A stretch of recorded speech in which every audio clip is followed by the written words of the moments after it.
Alright, I'm getting inside of this 200.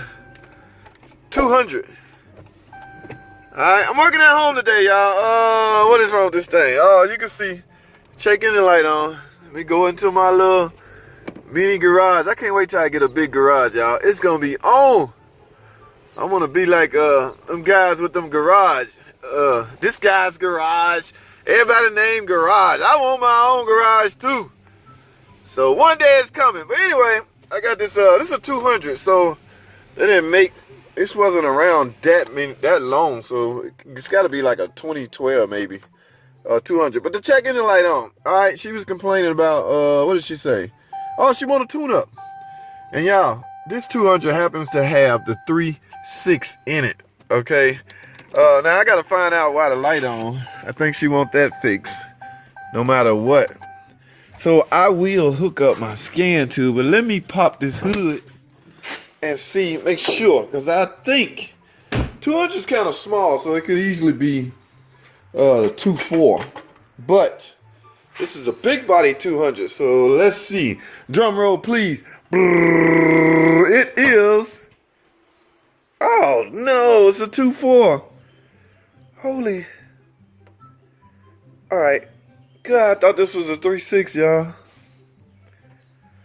That oil sending unit is going to be a pain to get to. Spark plug fairly easy. And I don't even have spark plug. I have to go get spark plugs for this car. Alright. Alright, y'all. Let me go grab my scan tool so we can scan this thing and see what code's in it. And we are gonna go from there. Alright, y'all, stay tuned. I will be right back. Don't go nowhere. Alright, ladies and gentlemen, I am back in the car on my scan tool hooked up. I'm gonna put this on OBS so y'all can get a good clear picture of it, or get a good shot of what's going on. Alright, so as you can see, we have let me see it, all DTCs. Whoa, P0522, P0520, both of those point toward the oil pressure sensor circuit. Intake air, that might be because the sensor unplugged, but okay, a couple of radio codes. But all in all, ladies and gentlemen, it looks like we have a problem with the oil pressure sensor, oil pressure switch.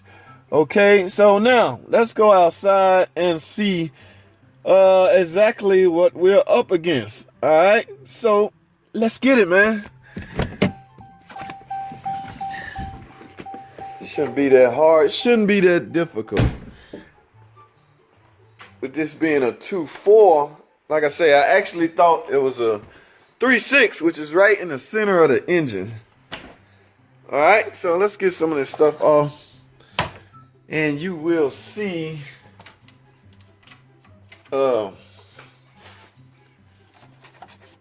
I got half of it already off. Ladies and gentlemen, that oil pressure switch, oil pressure sending unit lives in the back. Okay, and I'm not in the air. I am actually on the ground. Okay, it's behind this. This is a water pump right here. So I'm behind here. In fact, let me take the camera down for a deep dive. All right. Y'all see that? I can't see if y'all see it, but you may can see it. That, my friend, is the oil pressure sending unit switch. Okay, so maybe I can get it from the top. I don't know. I have no choice because I have no way to get the car in the air, so I have to pull this off. All right, so actually, let me reach back here.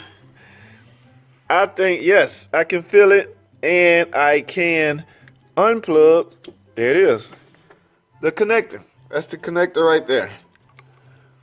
So now it's just a matter of getting my socket and wrench back there to unscrew it. Shouldn't be that bad, ladies and gentlemen. Let me grab a couple of tools and we're going to get right back going at it. Ain't no sense of wasting time. Let's get it. Welcome back, man. Thanks for staying with me, man. Y'all see I have this Chrysler 200 with a 2.4 liter.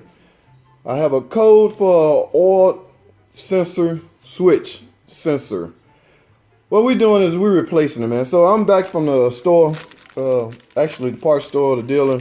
I got this OEM oil pressure sensor, all right? So now, like I told y'all, in the previous clip, that oil filter or that oil pressure sensor lives back here behind the water pump. Kind of a little pain to get to, all right? But what I have for that is, of course, my oil pressure sensor socket.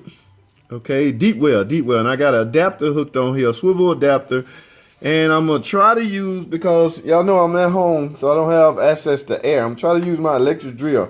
Hopefully it's strong enough to turn this and unscrew this sensor, y'all. But it's only one way to find out. So let's get with it. All right, let me fish this down here and get this on the sensor. I can feel it. Thank God I can feel it, which means I can actually do this job on the ground. Okay, I'm setting on the sensor. Y'all can see the head of my socket right there. Now, it's time to go fishing. I hope my battery is up to this.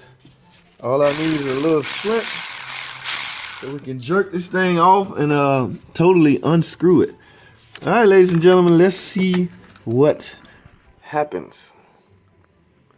Okay, baby, get on here. Working at home on the ground can be a pain sometimes, but you gotta do what you gotta do. I think it's on there. All right, I got it clicked in there, as you can see. Now let's see if this thing's strong enough to turn this. It's Milwaukee. Come on, Milwaukee, do not let me down. Let's get it. Ah, felt the jerk. All right, let's see if it came off. Yes, it hit the ground. It hit the ground. Ladies and gentlemen, we might be scot-free. Ladies and gentlemen, here's the old one. So, it is possible to do this on the ground. I just proved that. So all you gotta do is make sure you have the new one. All right. So let's get this unbagged and screwed in. Now, the installation, I always say this, but people always want to see me put stuff in. I don't know why. All I'm doing is reversing the removal process. So what I'm going to do is shut the camera down and come back and tell y'all how everything went. But all I'm doing is screwing this back into the block. This sole purpose job of this is to tell the computer.